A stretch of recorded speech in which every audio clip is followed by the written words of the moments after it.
Você já ouviu falar de WAF, ou melhor, Web Application Firewall? Meu nome é Matheus e esse é mais um vídeo aqui do canal.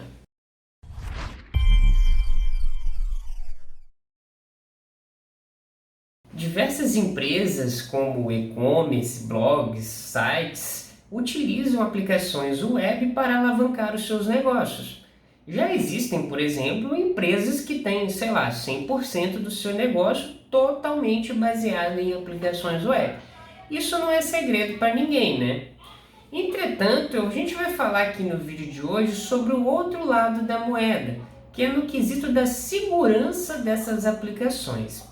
Segundo a Data Breach Investigation Reports, os ataques às aplicações web foram lá os principais ataques do ano de 2021. Isso também não é uma surpresa, se você parar para pensar que os aplicativos web modernos fazem uso de clouds altamente distribuídas e com arquiteturas dinâmicas que possuem, é claro, muitas automações. Isso torna essas aplicações web inerentemente muito difíceis de serem protegidas, por exemplo, por um simples firewall. E é claro que isso dificulta muito o trabalho da gente que faz essa parte de segurança da informação. Os invasores, eles têm a preferência normalmente por aplicativos web, porque geralmente são uma porta de entrada para esses dados que são, é claro, muito valiosos para os atacantes. Imagina, por exemplo, um e-commerce que possui ali dentro das informações número de cartão de crédito, senha de e-mails, porque muita gente repete senha no mesmo e-mail que cadastrou no site, é a mesma senha que você acessa a caixa propriamente dita, sem falar dados de pessoais como CPFs, endereços. Então essas informações são bastante valiosas para alguém que quer fazer algum determinado tipo de crime.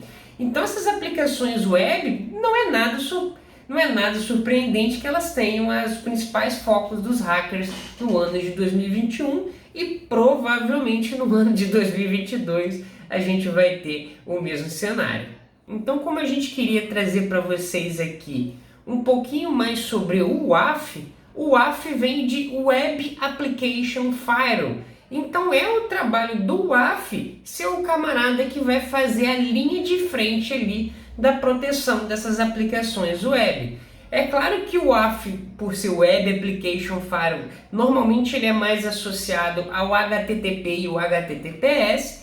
Entretanto, a gente consegue uma granularidade ali em, por exemplo, FTPs e comportamentos de aplicações mais avançadas, tipo um Deep Special que o WAF consegue fazer em cima da sessão que está passando ali no seu equipamento. O WAF, em resumo, ele basicamente cria um conjunto de políticas que ajudam a determinar se aquele tráfego que está passando ali por aquele equipamento é um tráfego legítimo ou é um tráfego malicioso. E um WAF bem configurado, ele consegue ali distinguir muito bem um usuário que está fazendo aquele acesso de forma legítima e um usuário que está fazendo aquilo de uma forma maliciosa, tentando fazer, por exemplo, um SQL injection, um cookie poisoning, que são tipos de ataques que geralmente são associados às aplicações web. E uma boa analogia que a gente pode fazer com o WAF é que, se vocês lembrarem desse vídeo que a gente falou de servidores proxy, um proxy ele é o man in the middle, ele é o homem do meio entre a conexão do usuário final e o servidor ou a internet, uma rede externa.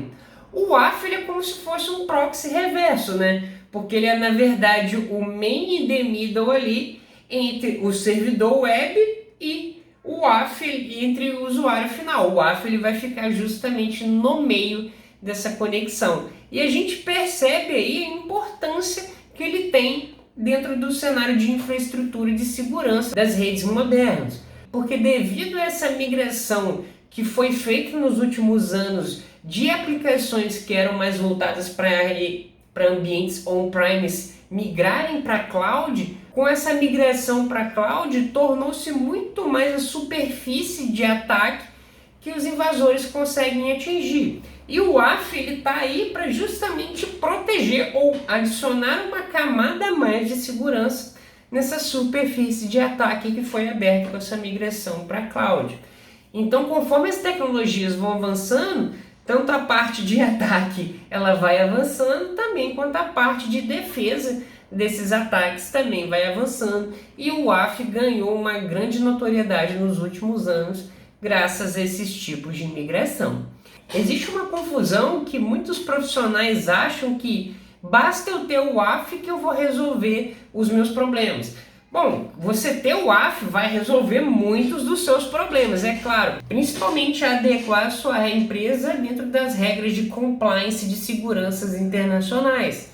Entretanto, o WAF ele não vai resolver todos os seus problemas. Ainda assim, você vai precisar de outros equipamentos aí, como por exemplo, um equipamento IPS ou um Next Generation Firewall que faça IPS. Então a gente tem que entender que não existe bala de prata quando a gente fala de segurança. A segurança ela tem que ser feita em camadas. Não adianta a gente ter um WAF aqui, sendo que o WAF, por exemplo, ele não vai pegar tentativas de ataque de força bruta SSH. Até porque o WAF não foi feito para isso. A gente não pode cobrar disso dele. Se você estiver, por exemplo, sofrendo um ataque de Zgreb ou outros tipos de ataques paralelos, muitos desses ataques não são voltados para aplicações web, são voltados para equipamentos, ou mesmo são voltados para servidores que estão rodando em outras portas que não sejam de portas HTTP ou HTTPS, porta 21 de FTP.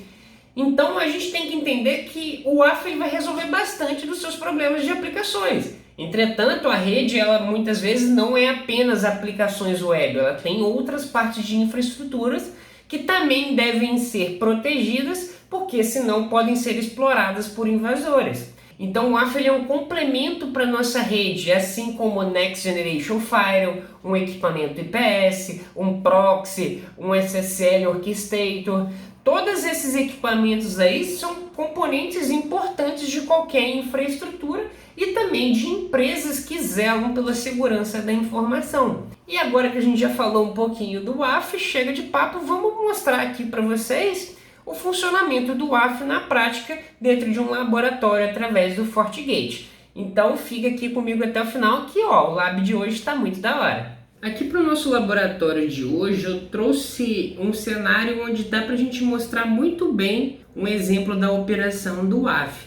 Então vamos mostrar aqui um computador atacante, onde ele vai fazer um ataque na nossa web server aqui, uma aplicação web que a gente tem, e aqui um usuário legítimo, que vai também fazer, é claro, uma requisição legítima dentro dessa aplicação. Então, antes da gente habilitar o WAF, a gente vai demonstrar esse ataque acontecendo, o erro que é presente durante o ataque, e depois vamos habilitar o WAF e demonstrar novamente se esse ataque vai surtir efeito ou não em cima das nossas aplicações.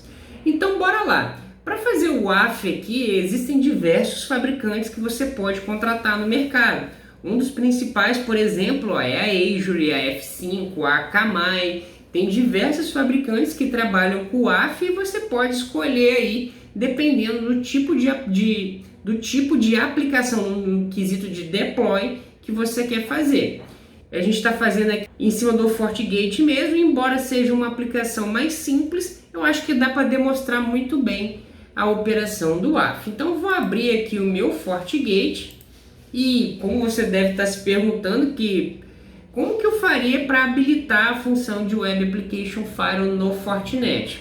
Bom, a gente pode vir aqui em System, em Future Visibility, e aqui a gente tem a opção de Web Application Firewall. Como o FortiGate é um Next Generation Firewall, ele também tem opções aqui de firewalls mais avançados, como por exemplo o WAF. Mas a Fortinet tem também outros equipamentos que são voltados apenas para o WAF, que é, por exemplo, o FortiWeb. Quando a gente dá um clique aqui em OK, se a gente voltar aqui em Security Profile, você vai ver que já vai aparecer a opção de Web Application Firewall. Se a gente desabilita, dá um Apply, olha só, a gente vem aqui em Security Profile, você vai ver que some a opção de Web Application Firewall.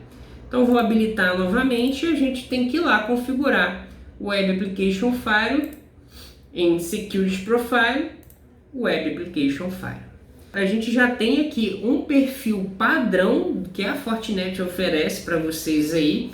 É claro que quando a gente está implementando no FortiGate, isso consome muito recurso de CPU, então muito cuidado se você for habilitar o recurso de WAF no seu FortiGate. Normalmente não é recomendado, dependendo aí de como que você está usando o seu FortiGate, mas você pode testar aí também dentro do seu ambiente, caso você ache pertinente. Aí você poderia criar um novo aqui, mas a gente vai entrar em cima do default mesmo. Então eu vou dar um edit aqui. E isso aqui já é a cara do nosso WAF do FortiGate. Você vê que ele tem diversas aqui, ó, assinaturas que basicamente são formas como os ataques podem funcionar. Em qual sentido? As assinaturas, por exemplo, de SQL Injection, normalmente a Fortinet baixa isso de um banco de dados, que é um banco de dados públicos de como que funcionam determinados tipos de ataques. E essas assinaturas, com base nesses comportamentos que ela já tem mapeado, no momento que o equipamento recebe aquele tipo de ataque, o WAF ele vai analisar essa requisição e, com base nessas assinaturas, ou melhor, nesse banco de dados de comportamentos, ele vai definir se aquela sessão é uma sessão legítima ou ela é uma sessão maliciosa. Você poderia aqui habilitar todos esses que estão desabilitados, dependendo, é claro, do que você quer mapear, né? Por exemplo, o SQL Injection aqui, ele está habilitado e a ação que o WAF vai tomar em cima de uma sessão que toma um SQL Injection é de bloqueio. Entretanto, você tem outras opções aqui, ó. Por exemplo, ó, do SQL Injection estendido. Ela não está habilitado por padrão, mas você pode vir aqui e habilitar sem problemas. E também por padrão, a ação dela não é bloqueio, e sim monitorar. Você tem diversas opções aqui, ó, como por exemplo, ó, permitir, bloquear e monitorar. Monitorar porque você pode não bloquear aquele tráfego, entretanto você vai analisar ele um pouquinho melhor, de forma mais profunda, para saber se aquele tráfego realmente não é um falso positivo ou não. Você tem outras opções aqui de assinatura que você pode habilitar no seu WAF aqui, mas eu só vou habilitar essa porque é apenas para efeito de demonstração. Então eu vou aplicar o OK aqui, que a gente trocou um pouquinho da assinatura default. E para a gente habilitar o WAF, principalmente nos firewalls da Fortinet, a gente tem que vir na policy e habilitar ele. É claro que você tem que adequar esses profiles aí de assinaturas com o WAF que você está trabalhando. Nesse caso a gente está fazendo em cima de um FortiGate, então é dessa forma que a gente implementa. Então, se a gente voltar na topologia para entender um pouco melhor o que a gente está fazendo, eu fiz uma publicação aqui no meu WAF. Então ele vai receber essas requisições aqui que está vindo do servidor web através da internet e definir se essas requisições são legítimas ou não. Então, para a gente acessar o nosso servidor web, antes de eu aplicar o WAF, olha só, eu tenho aqui um 98.18.01.80.80 Pluft. Olha só, minha aplicação web operou normalmente aqui e agora eu vou fazer um ataque nessa aplicação web antes de eu aplicar o WAF. Então esse ataque ele já está aqui demonstrado para vocês. Eu vou deixar ele na descrição do vídeo para você fazer em laboratório caso você queira. Eu vou copiar aqui e simplesmente colar. Pluft. Ele deu erro, é claro, porque o meu servidor web não tem nenhum banco de dados nem nada, mas é apenas para efeito de teste. E você viu aqui que ele retornou para a gente o 404, que é de serviço não encontrado. Então a gente demonstrou o ataque fazendo aqui, mesmo que não tenha surtido efeito prático nenhum, eu tomei um ataque de qualquer forma. E se a gente voltar aqui na topologia, ambas as requisições do usuário quanto do atacante estão sendo consideradas legítimas aqui pelo meu WAF. Então agora a gente vai habilitar o recurso de WAF. Então vem aqui, ó, Policy VIP Web Server. E para habilitar o recurso de WAF, primeiro você tem que fazer um Special Mode em Proxy Based, porque ele vai trabalhar ali a nível de sessão como um main in the middle. Então a gente põe aqui Deep Special. E por fim, ó, o Web Application File, basta habilitar aqui, e o perfil que a gente vai utilizar, o perfil default, que foi aquele que a gente deu uma mexidinha lá atrás. Basta dar um OK e pronto, nossa função de WAF aqui está habilitada normalmente. Então vamos fazer os testes que a gente estava fazendo antes. Então, estou fazendo um teste aqui, ó, na porta 80, perfeito, ó. Vou abrir uma janela privativa para garantir que não é cache. Ó, tá abrindo normalmente. E agora eu vou fazer o ataque de novo. Então vou copiar aqui o meu ataque, vou colar aqui e pluft, olha só o que a gente tem. O Web Application File. This transfer is blocked by Web Application File. Então a gente viu aqui que o nosso WAF ele conseguiu distinguir uma requisição válida de uma requisição que é maliciosa. Tanto que se eu abrir outra página aqui, dá um 01, ó, igual na 8080, eu consigo abrir normalmente. Mas agora quando eu quero fazer besteira lá no meu web server, ó, ele dropa essa requisição para garantir que ela não chegue lá no web server e possa, sei lá, consumir muitos recursos de CPU. Então tudo isso ajuda a proteger a sua infraestrutura de segurança do seu ambiente. Se você tem, por exemplo, um site que é muito acessado ou um e-commerce, cara, você não consegue viver sem esse tipo de equipamento dentro do seu ambiente. Bom, galera, eu acho que essa demonstração já valia o seu like, porque, pô, uma demonstração finíssima aqui de WAF que já valia o seu like e a sua inscrição, porque o pagamento do YouTube é deixar aquela moralzinha no like. Se você gostou, comenta aqui embaixo sobre vídeos também que você quer ver aqui no canal para a gente sempre entregar o melhor conteúdo para vocês. E as nossas comunidades do Discord, do Telegram, você já sabe aquela velha história que a gente deixa aqui na descrição do vídeo. E no mais, eu espero que esse vídeo tenha sido informativo para você e muito obrigado por assistir. É nóis!